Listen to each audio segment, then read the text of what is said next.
পবিত্র কোরআন দিয়ে ইনশাআল্লাহ আমি প্রমাণ করব এবং বাইবেল দিয়ে প্রমাণ করব ঈসা আলাইহিস সালাম এবং মুসা আলাইহিস সালাম তারাও এক আল্লাহর কথা প্রচার করেছেন।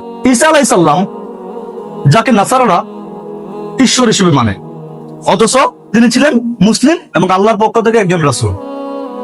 ঈসা আলাইহিস সালাম এবং তার অনুসারীদেরকে, ঈসা নবীর অনুসারীদেরকে বলা হয় হাওয়ারি। কোরআনে আল্লাহ পাক তাদেরকে হাওয়ারি হিসেবে উল্লেখ করেছেন, তারা ছিলেন মুসলিম। আল্লাহ পাক এটা উল্লেখ করেছেন সূরা আলে ইমরান সূরা নাম্বার 3 আয়াত নাম্বার 52 বলছেন, নবী ঈসা আলাইহিস সালাম যখন বুঝতে পারলেন যে ইহুদিরা তাকে নিয়ে ষড়যন্ত্র করছে, তখন তিনি বললেন, মান আনসারি ইলাল্লাহি ক্বালা আল হাওয়ারিউনা নাহনু আনসারুল্লাহি আমান্না বিল্লাহি। আল্লাহর নবী ঈসা আলাইহিস সালাম বললেন, কে আছো তোমরা আল্লাহর জন্য, আল্লাহর পথে আমাকে সাহায্যকারী হবে।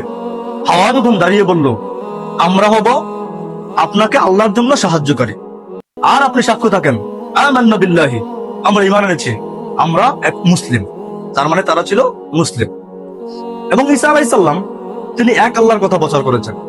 কারণ তাকে যখন জিজ্ঞেস করা হলো ঈসা আলাইহিস সালামকে যে ঈশ্বরের প্রথম হুকুম কোনটা, ঈশ্বরের প্রথম বাণী কোনটা, তিনি বললেন, এটা আছে গসপেলে মার্ক অধ্যায় নম্বর 12 অনুচ্ছেদ 29 বলছেন, শামা ইসরাঈলু আদনাই ইলাহাইন ওয়া আদনাইকা।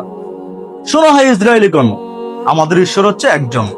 ইসরায়েলীগণ শোনো, আমাদের ঈশ্বর একজন, তিনি ছাড়া কোনো ইলাহ নাই।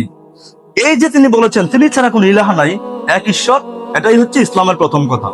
তার মানে তিনি ইসলাম প্রচার করেছেন, তিনি ছিলেন একজন মুসলিম।